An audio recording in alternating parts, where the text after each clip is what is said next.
ॐ श्री परमात्मने नमः। श्रीमद्भगवद् गीता अथ अष्टादशोऽध्यायः। अर्जुन उवाच सन्न्यासस्य महाबाहो तत्त्वमिच्छामि वेदितुं त्यागस्य च ऋषिकेश पृथक् केशिनिषूदन। In this verse, Arjuna addresses Krishna asking for clarity about two important concepts, Sannyasa and Tyaga. He uses respectful titles like Mahabaho and Rishikesha to show his admiration for Krishna. Arjuna wants to understand the subtle difference between these two practices. Arjuna seeks Krishna's wisdom on how these two concepts differ and how can one live by them. This question sets the stage for Krishna's explanation of the nature of renunciation in the following verses.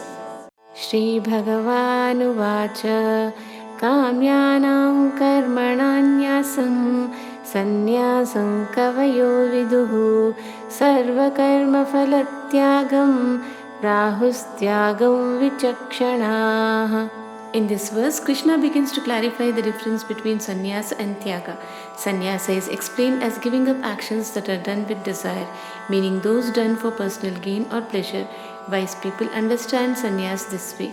Tyaga is described as giving up the fruits or results of all actions, not the actions themselves. The wise say that this is tyaga. Krishna shows that both terms relate to how one views actions and their results, with sannyasa focusing on stopping desire-driven actions and tyaga on letting go of the attachment to outcomes. This sets the foundation for a deeper understanding of how we should approach work and its results in life.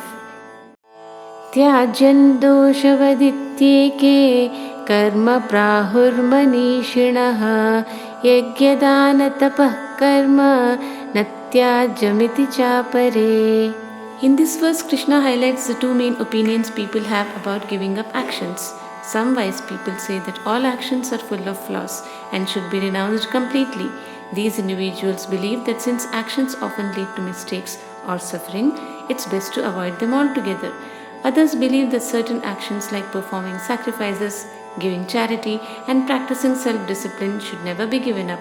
These actions are seen as purifying and beneficial for spiritual growth. Krishna presents these two perspectives to show that there is more than one way people think about renunciation, leading to further discussion in the next verses. Nischayam shunu me tatra tyage bharata sattama त्यागो हि पुरुषव्याघ्र त्रिविधः सम्प्रकीर्तितः. In this verse, Krishna tells Arjuna to listen carefully as he explains the true nature of Tyaga. He refers to Arjuna as Bharata Sattama and Purushavyagraha, showing respect for Arjuna's strength and lineage. Krishna says that Tyaga is of three types. This means that renunciation is not just a simple concept but has different forms. Krishna is about to explain these three kinds of Tyaga in the coming verses, offering Arjuna a clear understanding of the different approaches to giving up attachments and desires in life. Yajnadana-tapah karma na tyajam karyameva tat yajnyodanantapaschaiva pavanani manishinam. In this verse, Krishna emphasizes that certain actions, yajna and tapas, should never be given up. He tells Arjuna that these actions are important and must always be performed. Krishna explains that these practices purify the heart and mind. Wise people recognize that yajna, dana and tapas help one grow spiritually and lead to a more disciplined, selfless life. Thus, these duties should not be abandoned, even by those seeking renunciation. Krishna is teaching that true renunciation doesn't mean giving up everything, but doing the right actions without attachment to the results. एतान्यपि तु कर्माणि सङ्गं त्यक्त्वा फलानि च कर्तव्यानीति मे पार्थ निश्चितं मतमुत्तमम्. In this verse, Krishna clarifies that even the actions of yajna, dana and tapas should be performed. However, they must be done without attachment to the actions or desire for the results. Krishna tells Arjuna that performing these duties is essential, but the key is to do them selflessly, without expecting rewards. This, he says, is his firm and highest opinion. In essence, Krishna encourages Arjuna to continue performing good deeds, but with a pure heart, free from personal gain or attachment.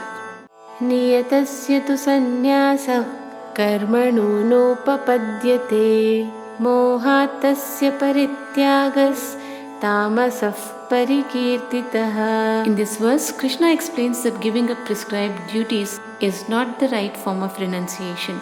He says that abandoning one's responsibilities out of confusion or ignorance is called tamasic renunciation. Niyata karma refers to the duties one must perform, like work, family responsibilities, and societal obligations. When someone gives up these duties due to misunderstanding or laziness, it's considered tamasic, which is the lowest and most ignorant form of renunciation. Krishna warns Arjuna that neglecting one's essential duties is not true renunciation, but is driven by ignorance and darkness. Dukkhamityeva yat karma kaya klesha bhayat tyajet sakritva rajasan tyagan naiva tyaga phalan labhet. In this verse, Krishna describes rajasic renunciation.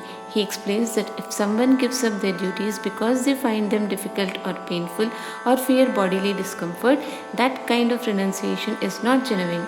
Rajasic Tyaga refers to giving up actions due to fear of hardship or discomfort, driven by passion or selfishness. Krishna says that such a person will not attain the true benefits of renunciation.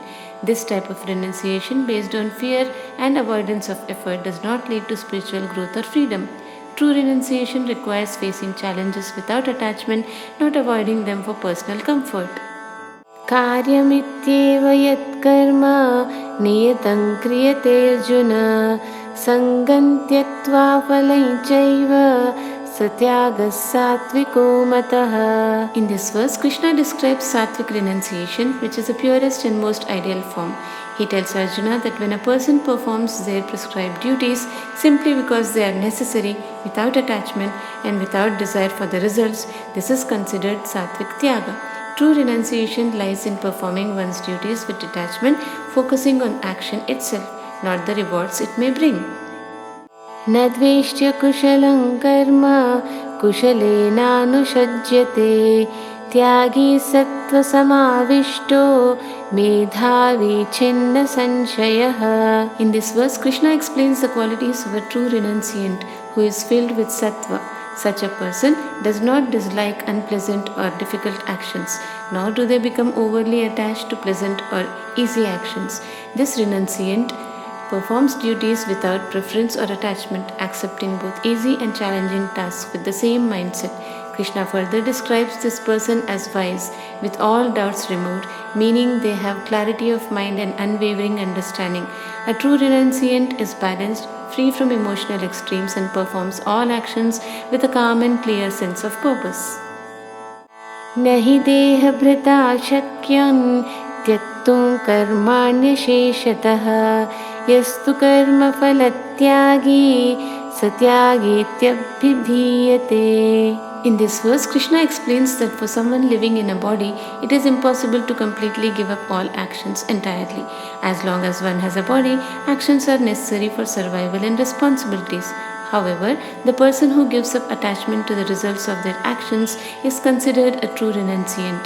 Krishna emphasizes that renunciation does not mean avoiding all actions, but rather letting go of the desire for rewards and outcomes. This teaching highlights that true renunciation lies not in abandoning actions, but in acting without selfish motives or attachments to results.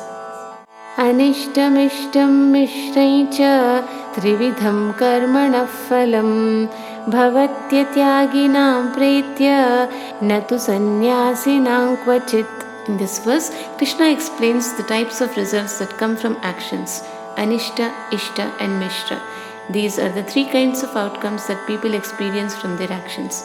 Krishna says that these results affect those who have not fully renounced the attachment to the fruits of their actions.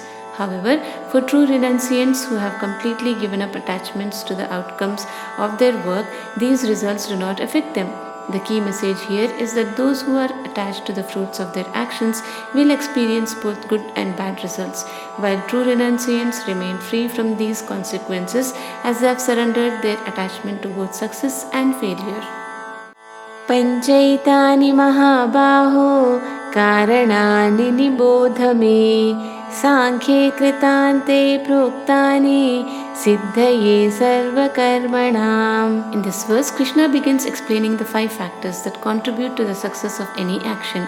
He addresses Arjuna as Mahabahu, emphasizing his strength and readiness for battle. Krishna says that according to the Sankhya philosophy, these 5 factors are necessary for the accomplishment of all actions. He invites Arjuna to understand these factors as he outlines them in the following verses. This sets the stage for Krishna to explain that action is not just the result of individual effort, but a combination of multiple elements, which he will describe next. Adhishtanam tatha karta karanai cha prithak vidham vividhascha prithak cheshta daivam chaivatra panchamam. In this verse, Krishna explains the 5 factors that contribute to any action's completion. Adhisthana, the base or foundation, meaning the body or the physical place where the action takes place. Karta, the doer. Karana, the instrument or tools used for the action. Cheshta, the various efforts or activities that are part of the action. Daivam, divine will or destiny. These 5 factors together are responsible for the accomplishment of any action. Krishna explains that understanding these causes helps us realize that no action is purely the result of individual effort. There are multiple forces at play. Shariram vagmano bhiryat karma prarabhate naraha jnanyam va viparitam va panchaite tasya hetavaha. In this verse, Krishna explains that whatever action a person begins, whether it is done through the body, speech or mind, and whether the action is right or wrong, the 5 causes he mentioned in the previous verse are always responsible for the outcome. These 5 causes, body, doer, senses, efforts and divine will, apply to all actions, regardless of their nature. Krishna emphasizes that understanding these factors help one realize that no action is solely a personal effort. It is the result of a combination of factors. Tatraivam sati kartaram atmanam kevalantu yaha pashyatya krita buddhitva nasa pashyati durmatihi. In this verse, Krishna explains that a person with an ignorant mind who lacks wisdom sees themselves as the sole doer of actions. Such a person believes that they alone are responsible for everything that happens without recognizing the 5 causes of action described earlier. Krishna emphasizes that this view is incorrect and comes from faulty thinking. The person who fails to see the bigger picture, including divine will and other factors influencing action, does not truly understand how actions work. This verse reminds that thinking we are the only cause of our success or failure is a limited and mistaken view. True wisdom lies in recognizing that many forces contribute to the results of our efforts.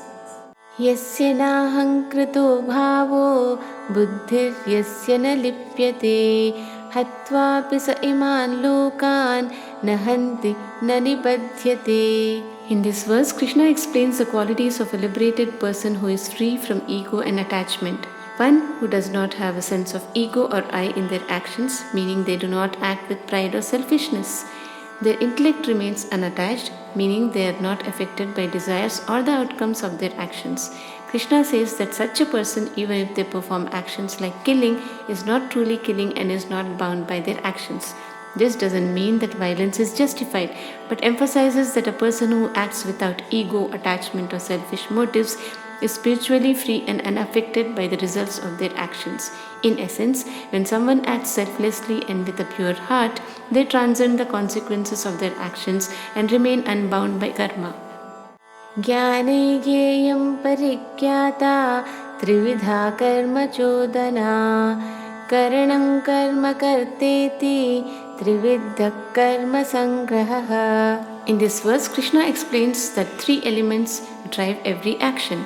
These 3 factors, knowledge, the knower and the known, along with the instruments, action and doer, come together to form the complete structure of any action. Understanding this interplay helps us see that action is a complex process involving multiple elements beyond just the physical act. Gyanam karma cha karta cha tridhaiva guna bhedataha prochyate guna sankhyane yatha vritchunutânyapi. In this verse, Krishna tells Arjuna that knowledge, action and the doer are each categorized into three types based on the qualities of nature. These three qualities are Sattva, Rajas and Tamas. Krishna invites Arjuna to listen carefully as he will explain how each of these qualities influences knowledge, actions and the doer. By understanding these distinctions, one can better grasp the nature of their actions and how to cultivate a more balanced and pure life. This verse sets the stage for Krishna's detailed explanation of how the Gunas affect all aspects of life, from thoughts and knowledge to actions and the character of the doer.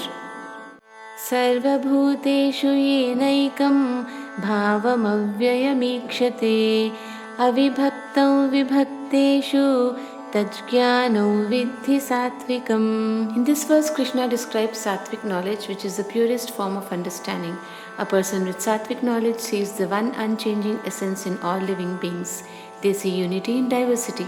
Krishna explains that this type of knowledge is considered sattvic or pure as it leads to a deep understanding of the interconnectedness of all life and the underlying unity of creation. This wisdom fosters compassion, harmony and selflessness. पृथक्त्वेन तु यज्ज्ञानं नानाभावं पृथक्विधान् वेत्ति सर्वेषु भूतेषु तज्ज्ञानो विद्धि राजसम्. In this verse, Krishna explains Rajasic knowledge, which is driven by passion and separateness. A person with Rajasic knowledge sees all beings as fundamentally different. They view each being as separate and distinct. Krishna explains that this kind of knowledge, which sees only division and variety, is considered Rajasic. It leads to a focus on differences, fostering attachment, competition and desire, as opposed to the unity and harmony found in sattvic knowledge. Yattu kritsnavadekasmin karye sattamahaitukam atattvarthavadalpaicha tattama samudaritam. In this verse, Krishna describes tamasic knowledge, which is rooted in ignorance. This type of knowledge sees one small aspect of something as if it is the whole truth. It is sakta to the results of a specific action without considering the deeper truth or purpose. Such knowledge is alpa, meaning it lacks depth and clarity. Krishna classifies this as tamasic knowledge, which is ignorant, shallow and misleading. It binds a person to limited thinking and prevents them from seeing the bigger picture, leading to confusion and wrong actions. Niyantam sangarahitam aragadveshadakritam afalaprepsuna karma yattat satvikam uchyate. In this verse, Krishna describes sattvic action, which is pure and selfless. It is performed as a duty, it is free from attachment or personal involvement, it is done without desire, it is performed without seeking any reward or benefit from the action. Krishna explains that such actions done purely out of duty without attachment or desire for results are considered sattvic. This kind of action leads to purity, inner peace and spiritual growth, as it is motivated by selflessness and a sense of responsibility.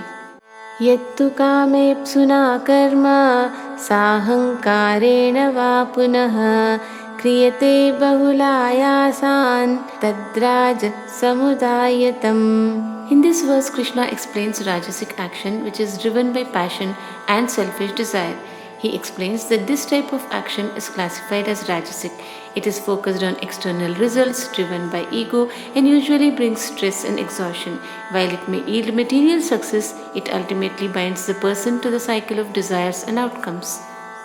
Anubandham kshayam himsam anaveksha cha paurusham mohadarabhyate karma yattat tamasamuchyate. In this verse, Krishna explains tamasic action, which is driven by ignorance and recklessness. Krishna categorizes such actions as tamasic, meaning they are driven by ignorance, carelessness and disregard for consequences. These actions lead to harm, failure and suffering, both for the person performing them and for others involved. Mukta sangho naham vadi dhrutyutsaha samanvitaha siddhyas siddhyo nirvikara karta satvika uchyate. In this verse, Krishna describes the qualities of a sattvic doer, one who performs actions with purity and selflessness. Krishna explains that such a person is considered a sattvic doer as they perform their actions with selflessness, enthusiasm, and stability without being swayed by results or ego. This leads to inner peace and spiritual progress. Ragi karma phala prepsur luptho himsatmako shuchihi harsha shokanvitah karta rajasah parikirtitah. In this verse, Krishna describes the qualities of a rajasic doer, one driven by desire and passion, as their actions are driven by attachment, greed, and emotional instability. Their focus on personal gain leads to fluctuating moods and inner turmoil, depending on the outcomes of their efforts. Ayuktah prakritasthabdash shato naishkritikolasah vishadi dirghasutri cha karta tamasa uchyate. In this verse, Krishna describes the qualities of a tamasic doer, one who acts out of ignorance and laziness, as they are inactive, dishonest, and negative. Their laziness, deceit, and pessimism lead to failure and suffering, both for themselves and others around them. Buddhir-bhedan dhritishchaiva gunatastridvidhan shrunu prochyamanamasheshena pruthaktveena dhananjaya. In this verse, Krishna addresses Arjuna as Dhananjaya, introducing the threefold division of intellect and determination based on the qualities of nature. This verse sets the stage for Krishna's detailed explanation of how intellect and determination function under the influence of the three gunas. Understanding this helps one recognize their tendencies and improve their mindset and actions. Pravritti cha nivritti cha karya karye bhaya bhaye bandham mokshe cha ya vetti buddhis sa partha sattviki. In this verse, Krishna explains the qualities of a sattvic intellect, which is pure and guided by wisdom. He says that an intellect with such discernment is considered sattvic. It provides clear guidance, helping individuals act wisely and make decisions that lead to spiritual growth and freedom. Yaya dharmam adharme cha karyem cha karyameva cha ayathavat prajanati buddhis sa partha rajasi. In this verse, Krishna describes the qualities of a rajasic intellect, which is driven by passion and confusion. It is influenced by desires and ego, causing one to misunderstand moral principles and act in ways that may not be truly righteous or appropriate. This leads to confusion, attachment, and emotional imbalance. Adharman dharmamitiya manyate tamasavrita sarvarthan viparitascha buddhis sa partha tamasi. In this verse, Krishna describes the qualities of a tamasic intellect, which is enveloped in ignorance. A tamasic intellect mistakenly believes that what is wrong is right, being completely covered by ignorance. It perceives everything in a reversed, incorrect way, meaning it sees the truth as false and falsehood as truth. Krishna explains that such an intellect is considered tamasic. It is deluded, leading to a complete misunderstanding of moral principles and reality. This ignorance results in actions that cause harm, confusion, and suffering for both the person and others. Dhrityaya dharayate mana pranendriya kriyaah yogenanvyabhicharanya dhritis sa partha sattviki. In this verse, Krishna explains the qualities of a sattvic determination, which is strong and focused on righteousness. This determination controls and sustains the functions of the mind, life, and senses. This determination is steady, unwavering, and united with yoga. Krishna describes this type of determination as sattvic because it helps a person remain balanced, focused, and disciplined in their thoughts, actions, and spiritual journey. It enables one to maintain inner strength and pursue their goals with clarity and dedication, leading to personal growth and peace. Yaya tu dharma kamarthan dhritya dharayate Arjuna prasangena phalakakshi dhriti sa partha rajasi. In this verse, Krishna describes the qualities of rajasic determination. This determination holds on to actions related to righteousness, desires, and material wealth, but with a strong focus on personal gain. This type of determination is attached and constantly seeks the results of actions. Krishna explains that this determination is considered Rajasic because it is focused on fulfilling desires and material gains rather than higher spiritual goals. While it may lead to success in worldly pursuits, it also brings attachment, restlessness, and dependence on external results for satisfaction. यया स्वप्नं भयं शोकं विषादं मदमेव च न विमुञ्चति दुर्मेधा धृतिः सा पार्थ तामसी. In this verse, Krishna describes the qualities of tamasic determination. This clings to delusion, fear, sorrow, despair, and arrogance. Such a person with poor understanding cannot let go of these negative states. Krishna explains that this type of determination is tamasic as it holds on to confusion, fear, and sadness.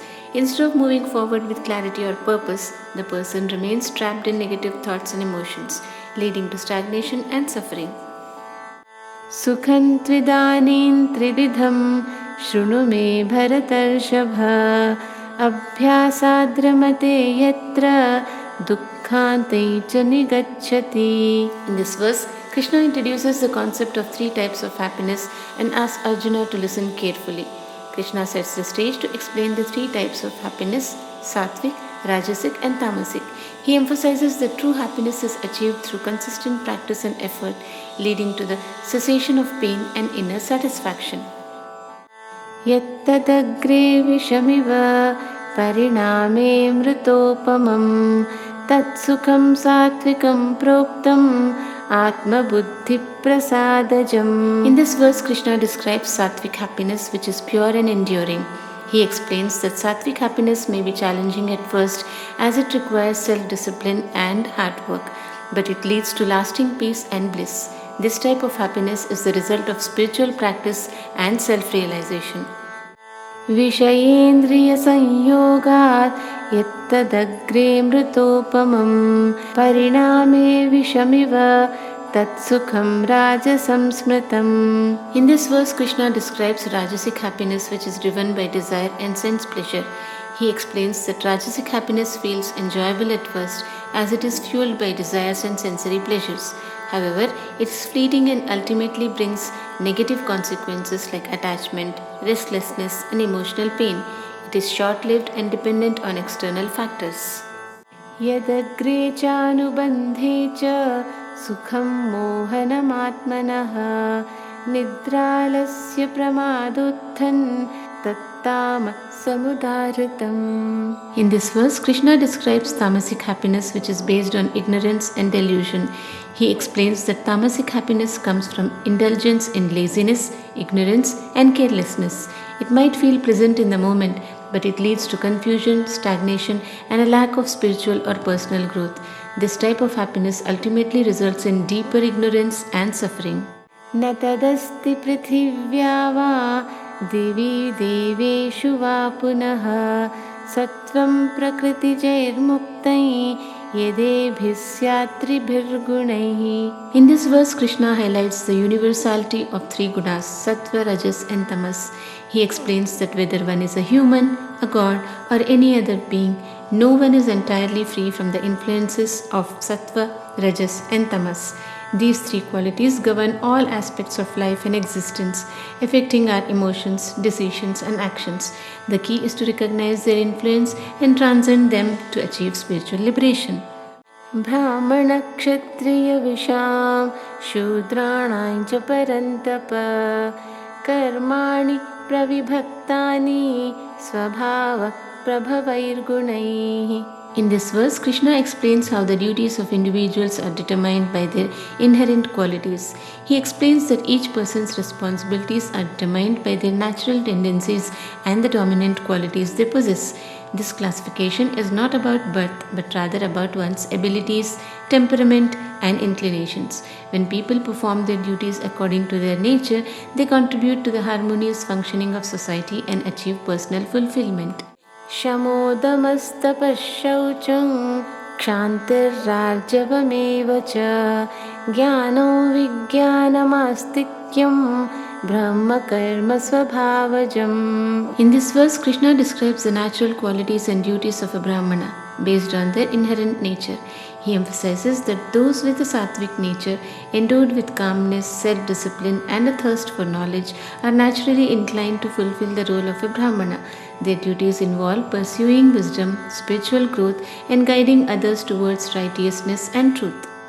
शौर्यन्तेजो धृतिर्दाक्षिणी युद्धे चाप्यपलायनं दानमीश्वरभावश्च क्षात्रं कर्म स्वभावजम्.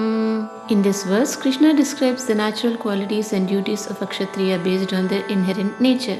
He explains that those who are naturally bold, strong, and skilled in leadership are suited to the role of Kshatriya. Their responsibilities include protecting others, showing generosity, and displaying unwavering courage, especially in difficult situations. This role is driven by the Rajasic quality, focused on action and leadership for the welfare of society. कृषिगौ रक्षवाणिज्यं वैश्यकर्म स्वभावजं परिचर्यात्मकं कर्म शूद्रस्यापि स्वभावजम्. In this verse, Krishna describes the natural duties of the Vaishya and the Shudras based on their inherent qualities. He explains that each class has its own responsibilities aligned with its inherent nature. Vaishyas are naturally inclined towards contributing to society through agriculture, animal husbandry, and commerce, while Shudras find fulfillment in service and support roles. These roles ensure a harmonious and well-functioning society, where everyone contributes according to their strengths and natural tendencies. स्वे स्वे कर्मण्यभिरतः संसिद्धिं लभते नरः स्वकर्मनिरतः सिद्धिं यथा विन्दति तच्छृणु. In this verse, Krishna explains that by sincerely performing one's own duties according to one's nature, one can progress spiritually and find true contentment.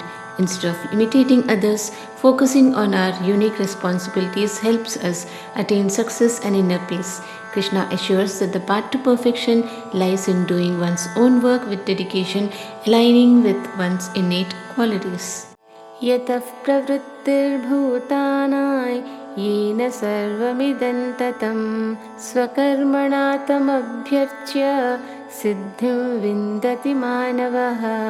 In this verse, Krishna emphasizes that everything in the universe originates from and is sustained by the divine. When people perform their own duties sincerely as an offering to God, they are in essence worshipping Him. By doing so, they can attain spiritual success and fulfillment. This verse highlights that devotion is not separate from everyday responsibilities.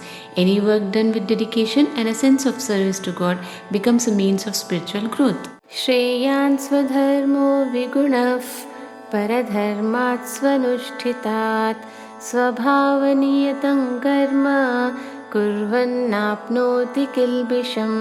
In this verse, Krishna advises that even if one's own duty is not performed perfectly, it is still better than taking up someone else's role.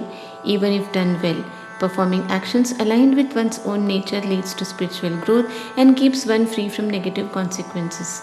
It encourages individuals to embrace their unique roles, emphasizing that sincerity and authenticity in fulfilling one's duties are more important than mere perfection. सहजं कर्म कौन्तेय सदोषमपि न त्यजेत् सर्वारम्भ हि दोषेण धूमेनाग्निरिवावृताः.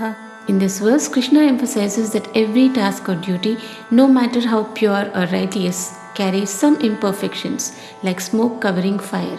However, this should not deter one from performing their own duties. It is better to carry out one's own prescribed duty with sincerity, even with imperfections, rather than abandoning it for another's duty. The verse encourages perseverance and faith in one's natural role, recognizing that perfection is not the goal, but dedication and effort are. Asakta buddhis sarvatra jitatma vigatasprihah naishkarmya siddhim paramam sannyasenadhigacchati. Krishna describes a person who has mastered detachment from worldly desires and actions, focusing solely on their higher spiritual purpose. By renouncing attachment and achieving mastery over the self, such a person reaches the highest form of liberation, which is the state of naishkarmya, a perfect actionlessness. This doesn't mean inactivity, but acting without attachment to the results. This state leads to supreme peace and union with the divine. सिद्धिं प्राप्तो यथा ब्रह्म तथाप्नोति निबोध मे समासेनैव कौन्तेय निष्ठा ज्ञानस्य या परा. Krishna reveals that the ultimate knowledge that leads to union with Brahman is the highest form of wisdom. This wisdom is not about intellectual understanding alone, but about experiencing the truth directly through devotion, renunciation, and self-realization. Krishna offers a concise explanation of the path to the highest knowledge, which, when attained, leads to liberation and the realization of one's true nature as one with the Supreme. बुद्ध्या विशुद्धया युक्तो धृत्यात्मानं नियम्य च शब्दादीन् विषयान् त्यक्त्वा रागद्वेषौ व्युदस्य च. Krishna highlights the disciplined path to liberation, purifying the intellect, exercising self-control, and letting go of desires for sensory pleasures. A person on this path must overcome likes and dislikes, which disturb inner peace. By cultivating purity, determination, and detachment, one aligns the mind and senses towards spiritual realization, paving the way to true freedom and ultimate peace. विविक्तसेवी लघ्वाशी यतवाक्काय मानसः ध्यानयोगपरो नित्यं वैराग्यं समुपाश्रितः. Krishna describes the lifestyle and attitude of a person dedicated to spiritual growth. He emphasizes the importance of leading a self-disciplined and detached life for spiritual progress. Such a person withdraws from unnecessary distractions, practices self-restraint, and remains deeply focused on meditation and inner reflection.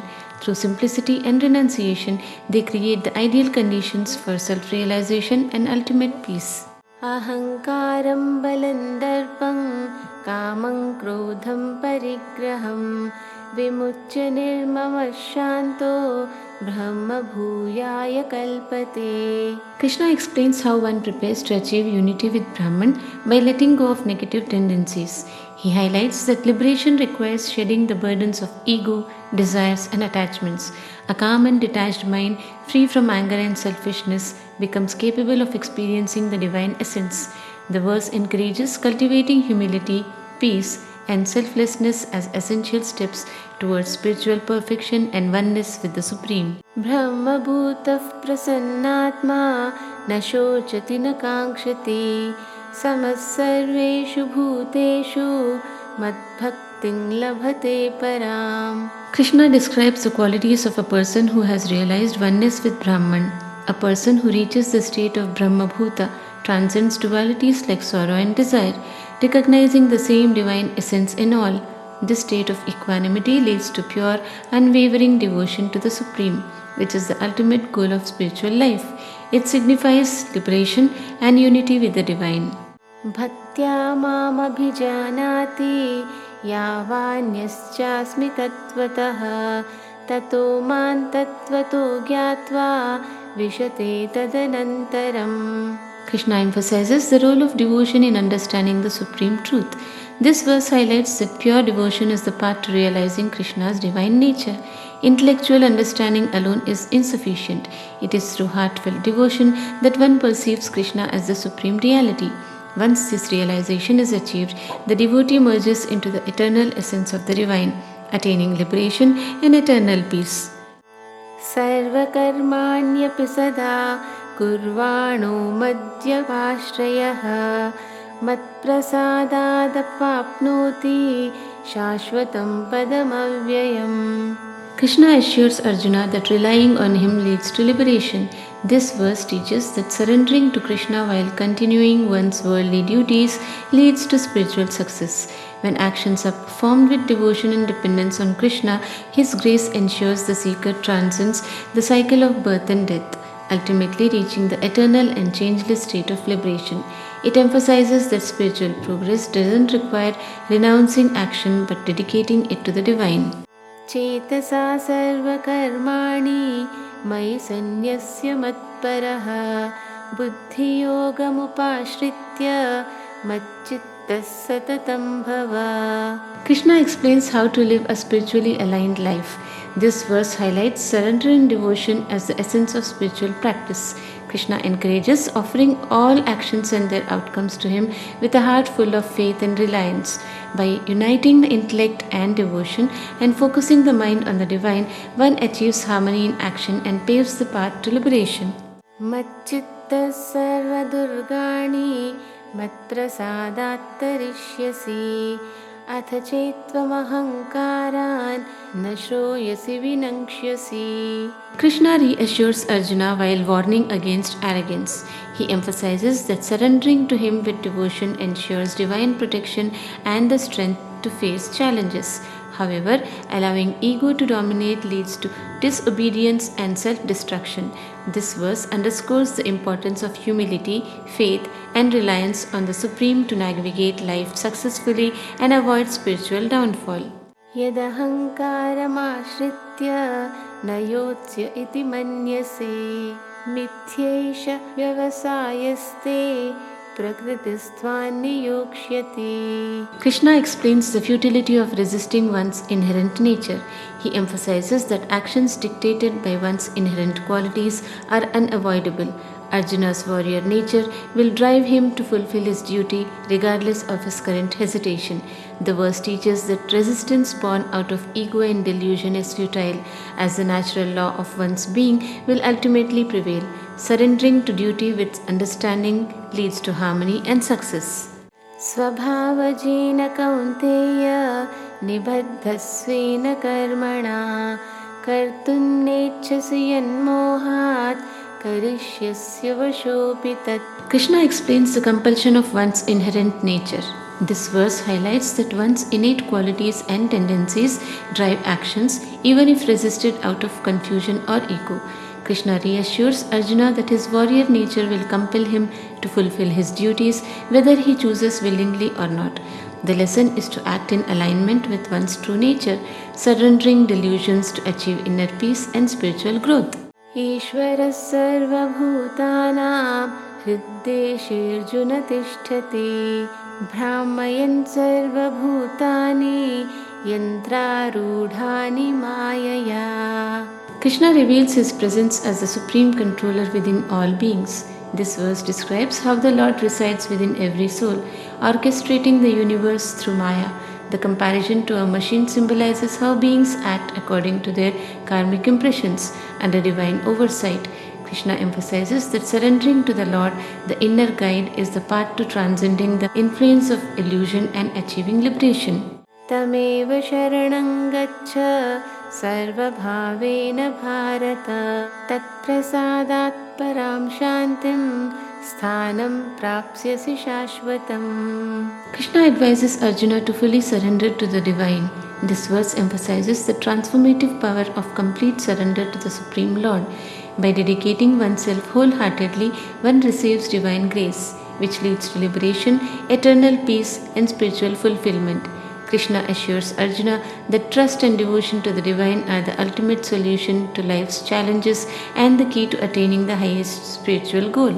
Iti te jnanamakhyatam guhyat guhyataram maya vimrusyet tadasheshena yathechasi tatha kuru. Krishna concludes his teachings and grants Arjuna the freedom to decide.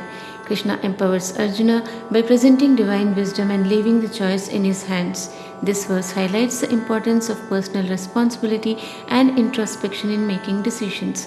While Krishna provides guidance, he respects Arjuna's free will, showing that spiritual growth requires understanding, self-reflection, and a conscious choice to act rightly. Sarva guhyatamam bhuya shrunu me paramo vachaha ishtosi me dhridamiti tato vakshyami te hitam. Krishna prepares to share his ultimate teaching with Arjuna. This verse reflects Krishna's deep affection and care for Arjuna. He underscores that the wisdom he is about to share is not just profound but also tailored for Arjuna's well-being. This personal connection emphasizes that spiritual teachings are most impactful when shared with love and a genuine desire to help. Krishna's compassion becomes the cornerstone of this final and most vital instruction. Manmana bhava madbhakto madhyaji man namaskuru mame vaishyasi satyante pratijane priyosi me. Krishna gives Arjuna the essence of devotion. Krishna assures Arjuna that wholehearted devotion, love, and surrender to him lead directly to liberation. This verse highlights the simplicity and accessibility of the path of bhakti. By aligning thoughts, actions, and feelings with the divine, one achieves union with God. Krishna's promise is filled with compassion and serves as a reassurance of divine love and grace for all sincere seekers. Sarva dharman parityajya मामेकं शरणं व्रज अहं त्वा सर्वपापेभ्यो मोक्षयिष्यामि मा शुचः. Krishna presents the final and most profound teaching to Arjuna. This verse encapsulates the essence of the Gita's teachings. Krishna emphasizes surrendering completely to the divine, transcending all worldly duties, beliefs, and attachments. By placing full faith in God, one attains liberation and freedom from all karmic bonds. The assurance, "Do not grieve," reflects Krishna's unconditional love and the promise of ultimate protection and peace for those who surrender with trust and devotion. Idante na tapaskaya na bhaktaya kadachana na cha shushrushave vachan na cha mayobhyasuyati. Krishna clarifies who is capable of understanding and accepting his teachings. Krishna makes it clear that his teachings are for sincere devotees who have the humility and discipline to learn and who approach them with devotion, respect, and an open heart. Those who lack faith do not make the effort to listen with devotion or harbor doubts or envy cannot fully grasp the significance. Ya imam paramam guhyam madbhakteshvabhisahasyati bhaktim vai parang kritva mame vaishyatya sanshayah. Krishna emphasizes the sacredness of sharing his teachings with true devotion. In this verse, Krishna reveals the immense value of sharing his teachings with sincere devotees. He promises that anyone who teaches the Gita's wisdom to his true followers while cultivating supreme devotion will themselves attain his presence without a doubt.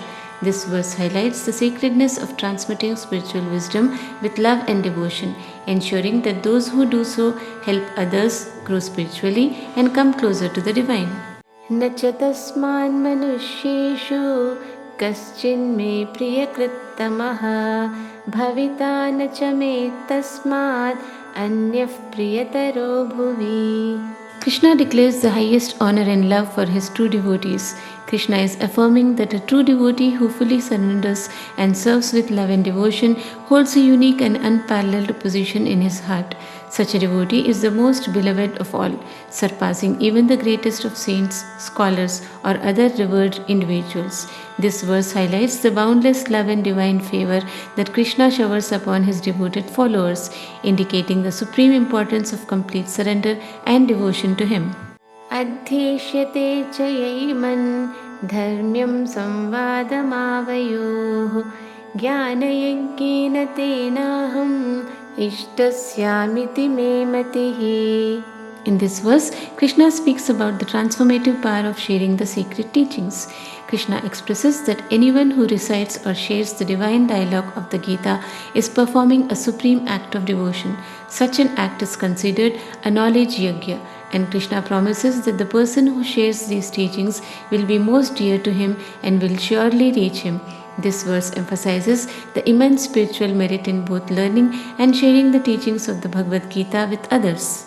Shraddhavananusuyascha shrunuyadapi yo naraha sopi mukta shubhalokan prapnuyat punya karmanam. In this verse, Krishna explains the profound impact of listening to the Gita with faith and without envy. Krishna assures that a person who listens to Bhagavad Gita with sincerity, faith, and without any malice or skepticism will be liberated from worldly entanglements and attain the company of righteous souls in higher realms. This verse highlights the transformative power of receiving the teachings of the Gita with a pure heart, as it leads to spiritual elevation and ultimate liberation. Kacchidetatshrutam partha tvayaiकाग्रेण चेतसा Kacchidaggyanasammohav pranashtaste dhananjaya.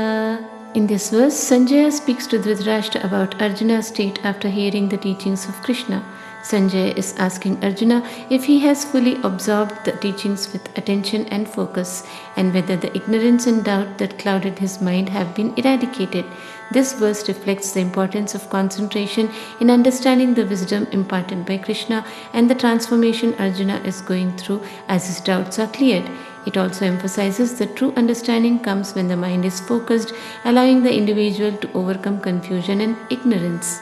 Arjuna uvacha nashto mohasmritirlabdha tvatprasadanmayachyuta sthitosmi gata sandeha karishye vachanam tava. In this verse, Arjuna responds to Krishna after hearing the divine teachings. Arjuna expresses that through Krishna's guidance, his confusion and doubts have been cleared and he is now free from ignorance. He acknowledges the power of Krishna's grace in restoring his clarity of thoughts and determination. Arjuna pledges to follow Krishna's instructions without hesitation, showing his readiness to take action according to the divine wisdom he has received. This verse reflects Arjuna's inner transformation from doubt to clarity and his commitment to fulfilling his duty. Sanjaya uvacha ityaham vasudevasya parthasya cha mahatmanah samvadamimam ashrosham adbhutam romaharshanam. In this verse, Sanjaya speaks about the profound impact of the conversation between Krishna and Arjuna. Sanjaya, the narrator who is describing the events to King Dhritarashtra, expresses the immense power and emotion of the dialogue between Krishna and Arjuna. He is deeply moved by the profound teachings, and the fact that the conversation stirred him to such an extent that it made his hair stand to an end indicates the spiritual significance and the divine nature of the teachings shared in the Bhagavad Gita. This verse highlights the extraordinary nature of the discourse, which transcends mere words and resonates deeply on an emotional and spiritual level. Vyasa prasadat shrutvan etad guhyamaham param yoga yogeshwarat krishnat sakshat kathayata swayam. Sanjaya acknowledges the divine blessings of hearing the Bhagavad Gita, considering it a great privilege. He credits the teachings to the grace of Vyasa, the sage who composed the Mahabharata, and to the direct transmission from Krishna, the supreme teacher. Sanjaya's words emphasize the importance of Krishna's role as the Yogeshwara and the unique significance of hearing the teachings directly from him. This verse reflects the reverence Sanjaya holds for both Krishna and Vyasa, recognizing the divine nature of the message he has received. It highlights the power of divine wisdom and the exceptional opportunity for spiritual growth offered through the Gita's teachings. Rajan sansmritya samsmrityam samvad mimamudbhutam keshavarjunayof punyam krishyami cha muhurmuhu. Sanjaya is overwhelmed with joy and reverence as he recalls the divine discourse between Krishna and Arjuna. He reflects on the profound impact this conversation has had on him, noting that it fills him with joy each time he thinks about it. The words "I feel joy" repeatedly indicate how deeply the teachings have moved Sanjaya, and he recognizes the spiritual purity and divinity of the exchange. Sanjaya is not only acknowledging the profound wisdom of the conversation, but also the blessing of having witnessed it. This verse highlights the power of the teachings of Bhagavad Gita to stir the hearts and minds of those who hear them, underscoring the spiritual transformation that comes from reflecting on such sacred knowledge. Taccha samsmritya samsmritya rupamatyadbhutam harehe vismayo me mahan rajan rishyamicha punah punah. Sanjaya is deeply moved by the vision of Krishna's divine form. The word Adbhutam refers to something extraordinary, beyond ordinary understanding, signifying the miraculous and supreme nature of Lord Krishna's divine form that Arjuna witnessed during the Vishwarupa Darshana. The great wonder that Sanjaya feels indicates the profound impact of vision of Krishna's universal form has had on him. The experience is so overwhelming that he feels joy every time he recalls it. This verse highlights Sanjaya's spiritual awe at the divine revelations of Krishna. It shows the transformative power of witnessing divine manifestations and how they can inspire continuous reflection and emotional reverence. For Sanjaya, the memory of Krishna's form becomes a source of constant joy and astonishment, underscoring the divine majesty of Krishna that transcends ordinary comprehension. Yatra yogeshwara Krishno yatra partho dhanurdharaha tatra shrir vijayo bhutir dhruva nitir matir mama. This verse encapsulates the essence of what Sanjaya believes will result from the union of Krishna and Arjuna in the battlefield. Sanjaya's declaration indicates that where divine righteousness, Krishna, and dedicated effort, Arjuna, are in action, success is inevitable. This verse also emphasizes that the alignment of divine will and moral effort leads to not just victory in the material sense, but also spiritual prosperity, integrity, and eternal success. This verse serves as a reminder that true victory is achieved when divine wisdom and righteous action go hand in hand. Om Tat Saditi Srimad Bhagavad Gitasu Upanishatsu Brahma Vidyayai Yoga Shastre Shri Krishna Arjuna Samvade Moksha Sannyasa Yogonam Ashtadashodhyayaha.